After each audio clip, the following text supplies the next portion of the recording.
Assalamualaikum warahmatullahi wabarakatuh. Pada kesempatan kali ini, saya akan menjelaskan bagaimana cara kita menyusun laporan arus kas. Kok gitu sih? Ya, saya sengaja membuat video ini karena saya melihat banyak teman-teman, terutama yang jurusannya akuntansi, itu bingung bagaimana membuat laporan arus kas.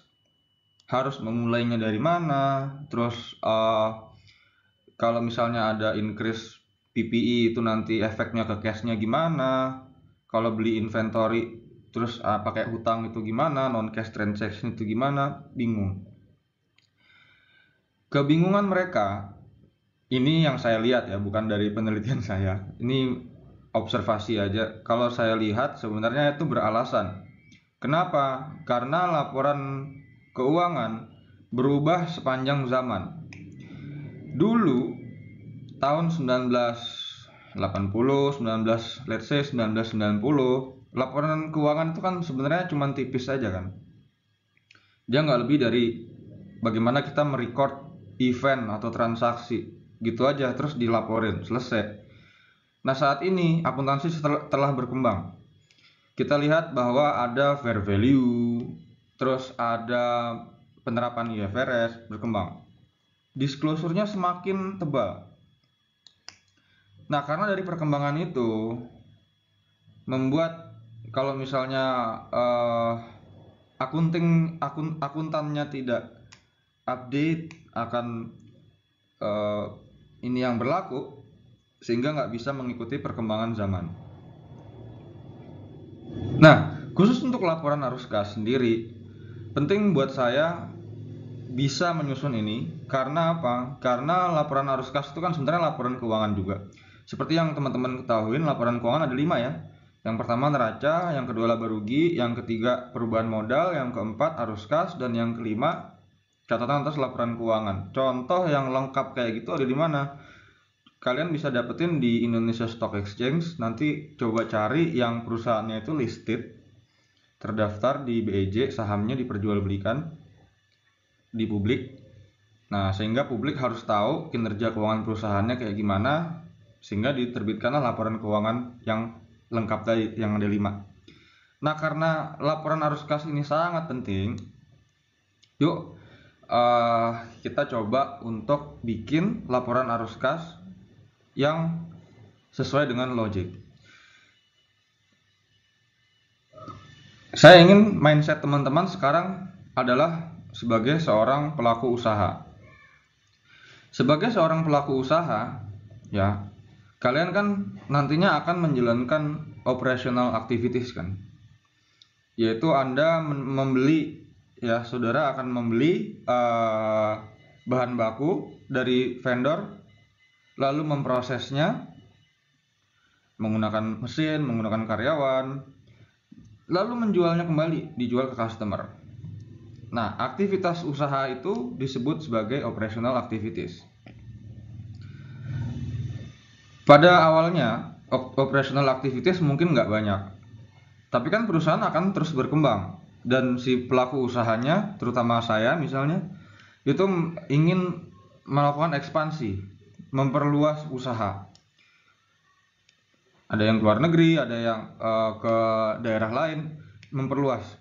Nah, kalau memperluas, saya harus menambah investasi saya.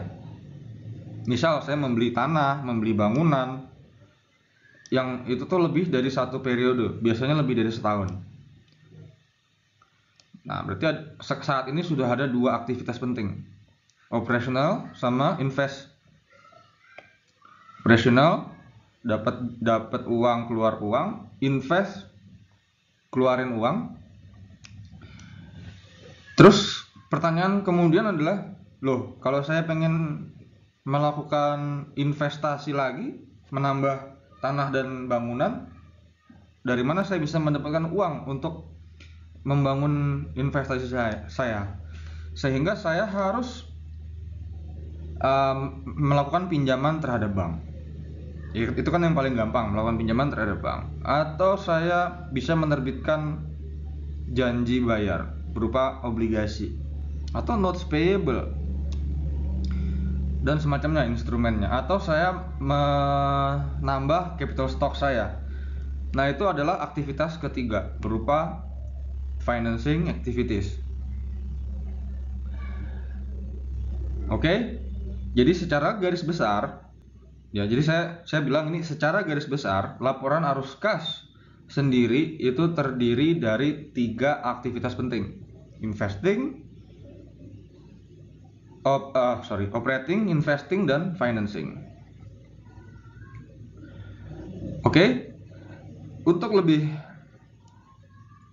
jauhnya, yuk kita masuk ke slide berikutnya.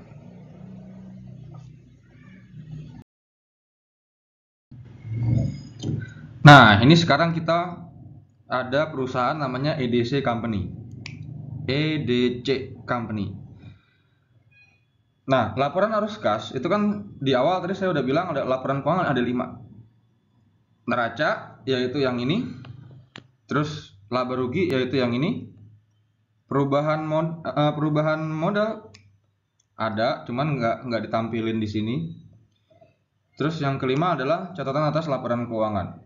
Catatan atas laporan keuangan itu penting karena begini, ketika kita menyusun arus kas, itu kan nggak semuanya yang kita beli itu menggunakan menggunakan cash kan. Ada juga misalnya kita beli barang pakai kartu kredit, bayarnya nanti. Padahal pas waktu malamnya ini laporan arus kasnya harus dibuat sehingga ada outstanding hutang. Nah, outstanding hutang tersebut sebenarnya nggak masuk di arus kas. Nah, itu bisa dilihat dari catatan atas laporan keuangan atau disclosure non cash transaction ada di sana semua. Nah, saya nggak akan ngebahas lebih rumit karena yang ingin saya tekankan adalah logikanya. Kalian harus dapat dulu logikanya. So, jadi pertama kali yang kalian bisa lakukan adalah kalian melihat namanya neraca. Nah, dari neraca ini kita bisa lihat, ini kan ada cash, ya kan? Ada uang cash. Nih. Nilainya turun dari 499 di 2012 turun ke 398. Sebesar 101.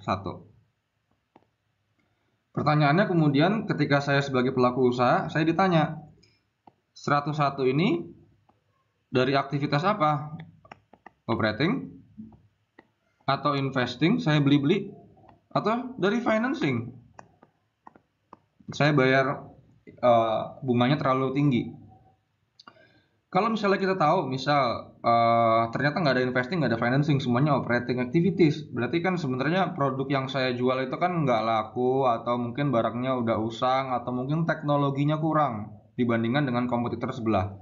Nah, sebagai pelaku usaha kita bisa take action, yaitu mungkin kita bisa mungkin kita akan hire bagian research untuk menambah untuk bisa bersaing dengan produk sejenis, atau kita bisa jual divisi tersebut, macam-macam lah. Nah, pertama kali yang harus kalian lihat adalah ini. Oke, dari mana ininya? Nah, ini kan kita bisa lihat juga, ini ada total aset sama total liability sama total stock or equity. Ini juga sama.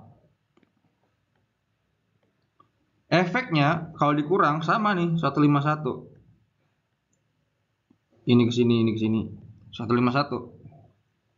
Nah, sebenarnya itu kan kita kalau misalnya ini kan total liability sama total stockholder ya. Sampai sini, sorry.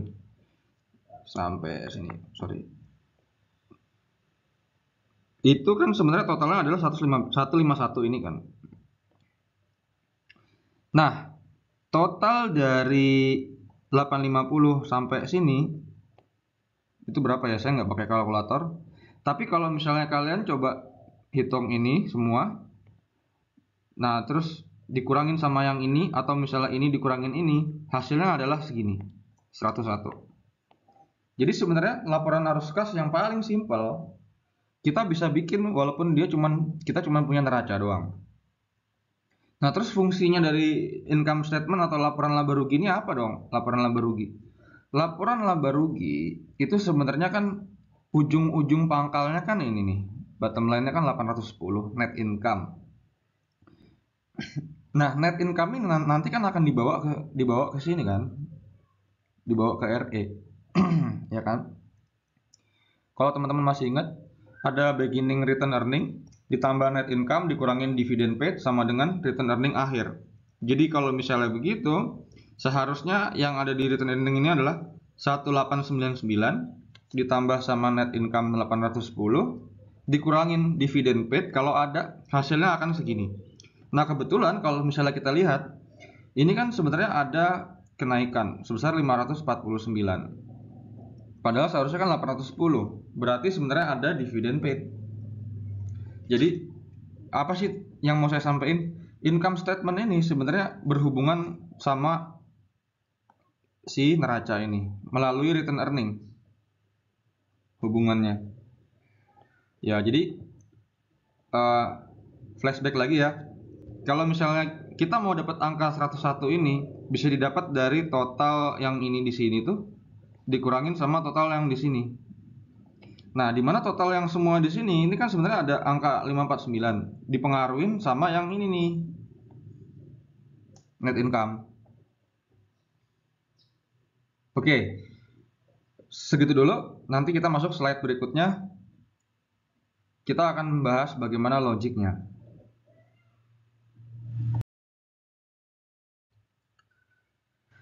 Nah, ini slide ketiga dari slide keempat dan ini slide yang paling penting. Yang ingin saya sampaikan di sini ada dua hal. Pertama, nature transactions dan yang kedua movement. Nah, nature transaction itu kan kita sebenarnya gimana ya? Kan kita mau bikin laporan arus kas. Ada operational activities, ada investing activities, ada financing activities. Mana yang masuk operating, mana yang masuk investing, mana yang masuk financing. Nah, kalau kita lihat mana yang masuk operating, kalau itu kita lihat dulu. Ini kan disusunnya Desember 31 2013, berarti untuk setahun. Nah, operational activities biasanya nggak lebih dari yang ada di sini nih. Kalau dibilang Desember 31, ya udah, operationalnya selama setahun itu. Oke, berarti operational activities kurang dari setahun ya. Saya mau katakan period. Saya lebih senang period. Karena apa? Karena laporan keuangan bisa dibikin bulanan, bisa dibikin 3 bulanan. Duh, kalau misalnya 3 bulanan, berarti kalau lebih dari 3 bulan, masuknya mana? Operational atau investing atau financing? Ya, itu pertanyaan lanjutan. Saya nggak pengen mendistrak kamu karena saat ini yang ingin saya sampaikan adalah logic. Jadi dua hal ya, nature sama satu lagi movement. Nature of transaction. Kalau kita lihat di sini, receivable saya kelompokin sebagai operational activities. Karena apa? Karena biasanya piutang itu bisa ditagih kurang dari setahun. Ya. And then ada inventory di perusahaan manufaktur biasanya. Contoh, misal kayak Indomie kan manufaktur tuh. Kok Indomie kan PT ya? Perusahaan mie instan ya. Mie instan itu kan sebenarnya kan dia punya tepung terigu kan harus diolah kurang dari setahun kan. Kalau enggak nanti mungkin tepung terigunya udah kedaluarsa atau gimana. Nah, itu inventorinya saya nature of transaction-nya adalah kurang dari setahun. Tapi bisa juga misal di perusahaan apa ya? Pembangkit listrik misal. Pembangkit listrik itu kan dia punya inventory juga berupa kabel. Ya kan bisnisnya dia kan pembangkit ya. Namanya pembangkit kan mesin ya. Part of mesinnya itu kan inventory-nya dia kan. Misal kayak ya itu tadi kabel terus lampu. Itu kan nggak belum tentu selama setahun kurang itu dia ada penggantian, belum tentu. Tapi dia nature of transaction-nya tetap inventory. Ya nggak masalah. Nah, di kasus ini saya cuma pengen menekankan, saya bagi-bagi dulu. Mana yang masuk operasional, mana yang masuk investing, mana yang masuk financing. Masuk operasional biasanya kurang dari setahun. Bukan. Kurang dari satu periode yang ada di sini. Jadi kurang dari setahun. Nah, terus kalau yang investing itu biasanya aset juga. Aset, tapi yang dia lebih dari setahun. Kalau tadi kan kurang dari setahun masuk operasional, kalau yang lebih dari setahun masuk sebagai investing activities di sini. Ini yang warnanya biru. Ini tadi operasional. Nah, terus kalau yang di payable sama stockholder equity, accounts payable itu biasanya dia kurang dari setahun. Jadi saya bikin dia sebagai operational activities. Accrued liabilities juga sama, dia kurang dari setahun. Masuk sebagai operational activities. Secara nature-nya ya. Terus yang ketiga, financing activities. Financing biasanya ada di sisi liability atau stockholder equity. Liability-nya itu yang ini, bonds payable, stockholder equity-nya yang ini, common stock. Oke, tiga hal tadi, investing, financing, operating. Jangan bosan-bosan ya, karena nanti kedepannya akan sering kita ngomongin investing, operating, finance. Oke. And then setelah itu apa yang bisa saya sampaikan? Berarti kan nature-nya penting ya. Satu perusahaan dengan perusahaan yang sama sejenis belum tentu punya nature yang sama. Apalagi misalnya Anda membandingkan antara perusahaan manufaktur dengan perusahaan manufaktur rokok, beda itu. Misal rokok apa gitu beda sama manufaktur mie tadi, beda. Jadi nature-nya itu harus dapat dulu. Dari nature itu kalian bisa ngeset ini masuk mana, operating, investing, financing. Terus yang kedua, movement. Nah ini nih, ini saya melihat bahwa banyak mahasiswa kesulitan. Movementnya gimana ya? Saya coba untuk bikin suatu rumusan ya. Sebenarnya movement tuh gampang. Kamu bisa ngelihat dari sini sales, atau kamu bisa lihat dari ini cost. Kalau kamu menggunakan pendekatannya sales ya, sales berarti kamu mulainya nanti movementnya begini nih. Sales masuk total aset, beginning total aset dikurangin ending total aset, set ke bawah. Ending total asset ending liabilities dikurangin sama beginning liability. So di sini plus, di sini minus, di sini plus, di sini minus. Itu kalau kamu pakai sales. Ini nggak diajarin di textbook ya. Ini pengalaman hidup. Iya, 4 tahun sebagai auditor. Masa nggak punya pengalaman hidup. COGS, kamu bisa lihat dari sini. Ini namanya movement. Kalau saya sih menyebutnya ini movement ya. Set gini. Ini plus, ini minus, ini plus, ini minus. Ya. Tapi dalam posisi dalam kurung gini, dalam kurung terus diminusin. Maksudnya gimana sih Kak? Dua tadi. Ini penting banget karena ini nggak diajarin di textbook. Ini cuma diajarin di sini. Dan kebetulan saya juga ini dapat dari pengalaman saya. Nah, kalau kamu mulai dari sales, ya, sales ditambah beginning. Gini. Jangan ngomong sales atau ini. Kan saya tadi di awal-awal belum bilang bahwa laporan keuangan ada menyusunnya bisa pakai indirect atau direct. Kalau kamu pakai direct, berarti kamu harus buka satu-satu nih. Ini ada sales, dibuka. Ada COGS, dibuka. Ada selling ini dibuka. Terus ada gain ini dibuka. Terus ada income tax expense dibuka. Itu kamu pakai direct cash flow. Terus yang kedua kan ada indirect cash flow, mulainya dari net income. Nah, movement ini ya, ini agak lama, sorry. Movement ini harus movement ini sebenarnya bisa dilihat dari dua hal. Kamu mau pakai revenue atau mau pakai expense.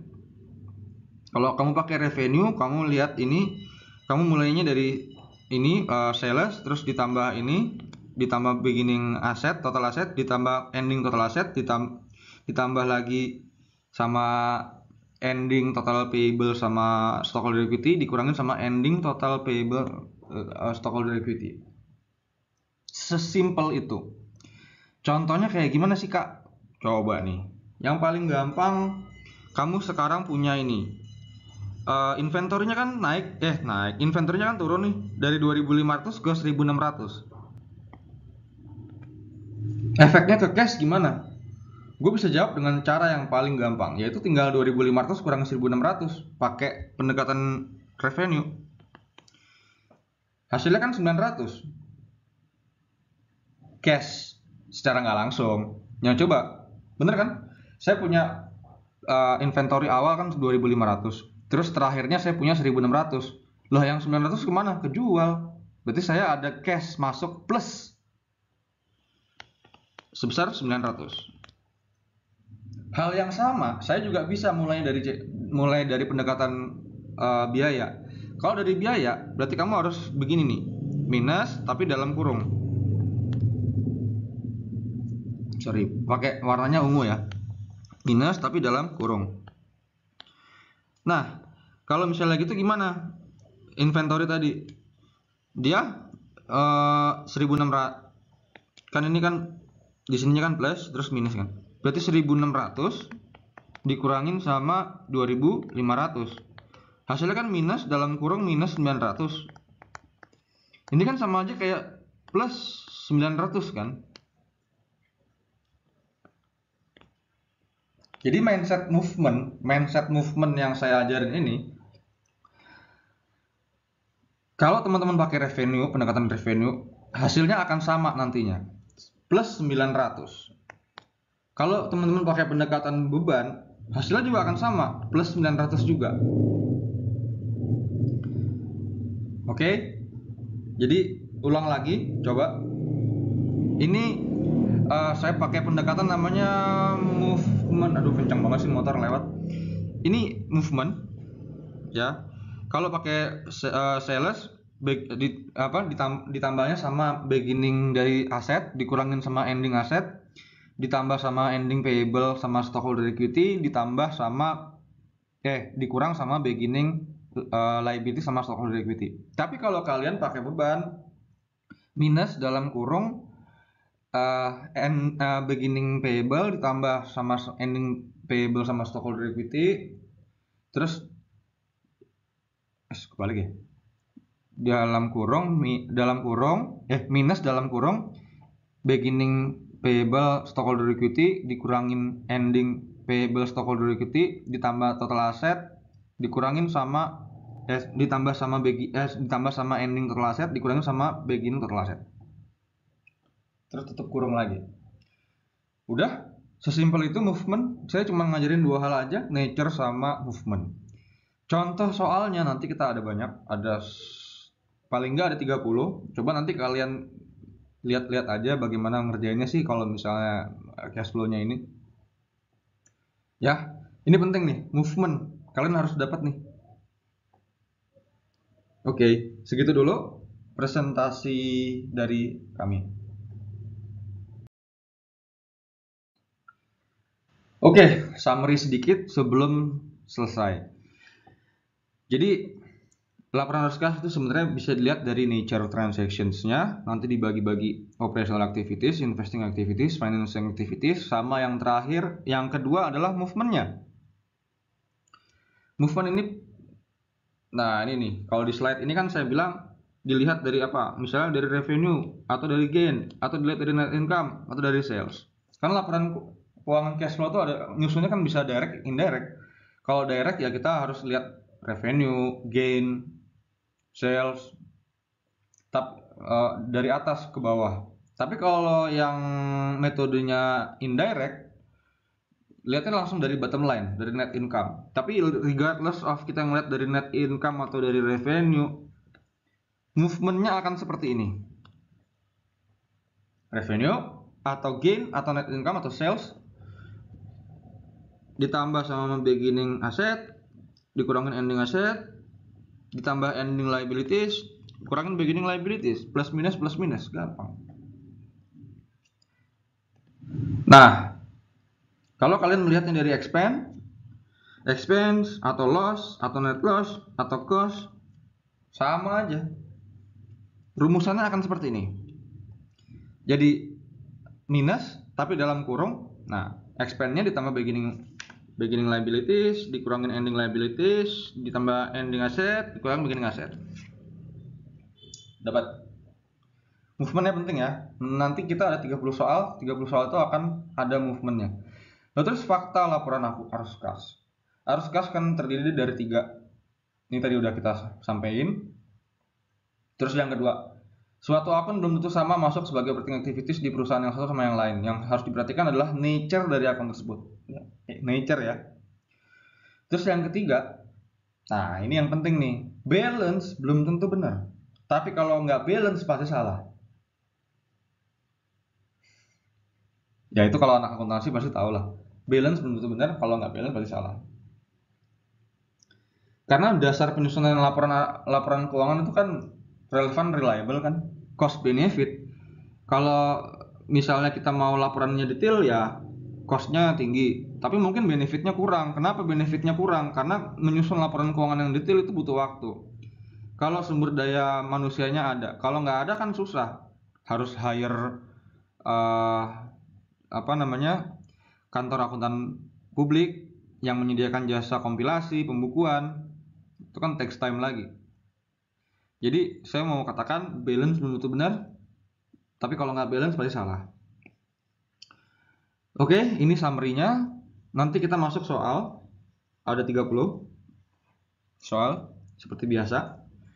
Segitu dulu. Wassalamualaikum warahmatullahi wabarakatuh.